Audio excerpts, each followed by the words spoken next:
Both of these displays had their nipples showing, so I protected both of them, one with a NOS nipple protector and the other one with some old garden hose that I keep around for this purpose and some hot glue. A Gottlieb Touchdown MPU board and a couple of displays that came with it.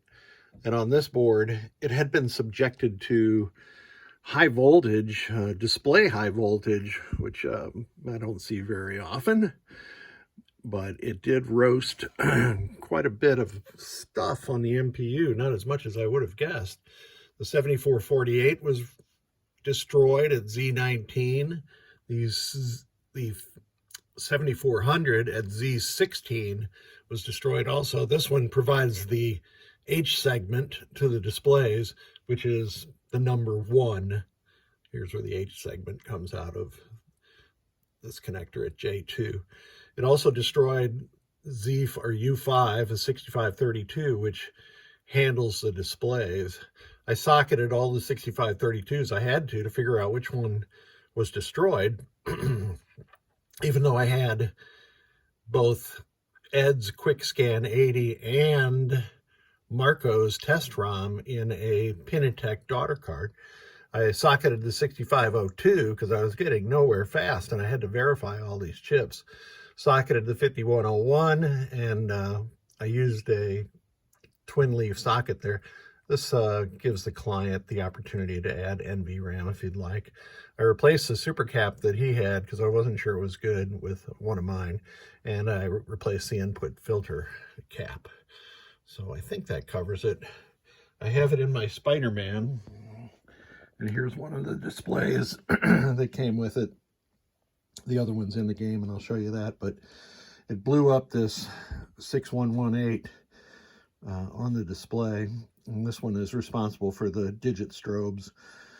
You can use the 6118C chips, or you can use the high voltage ones. These will only handle about 70 volts as I recall. Sorry. And they work perfectly fine. I got these from Ed at Great Plains Electronics ages ago. So let's use my sneaky power switch to power on. And of course, System 80A powers on immediately. And you can see we've got lamps all working. I would expect that since I fixed the whole MPU, and this is my known working driver board. Well, we can put it into test. I made this homemade switch matrix tester long before Pinatech made a little nicer one. So let me skip ahead to test 16, which is lamp test. And it's going to pulse 2 relays twice, and then the coin lockout coil, and then it will start pulsing the lamps on the play field. Now, this looks a little odd because, of course, this is not a touchdown. This is a Spider-Man, but I have checked to see that all the lamp circuits are being driven correctly. It's kind of cool to watch it, different game software drive it. Next test is coil test. Oh, my bad. I skipped it. Got a little impatient with the button clicking. Here we go. Come on, Chris. If I do that again, I'm going to do the switch test.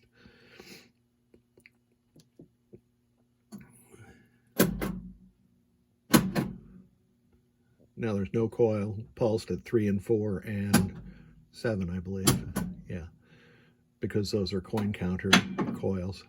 But you could hear the rest of those coils being pulsed. Switch test, and I will go diagonally through the switches. So you'll see double copy digits. And the switch matrix is working perfectly fine. Display test, and this is where I had a problem with display 1 and 3. Yeah, they weren't showing the ones You can see it's making the ones perfectly now. So I'll let the 2s go through there just for giggles. With both of these displays I've tested and they're working just fine. The next test is the memory test, and it shows a 99, which means it's working perfectly. So this display, the MPU, and the other display are all good to go. Thank you so much for sending it. Kind of a fun one. Although I don't think that when I first dig into it, I think, oh my goodness. Happy New Year, everybody.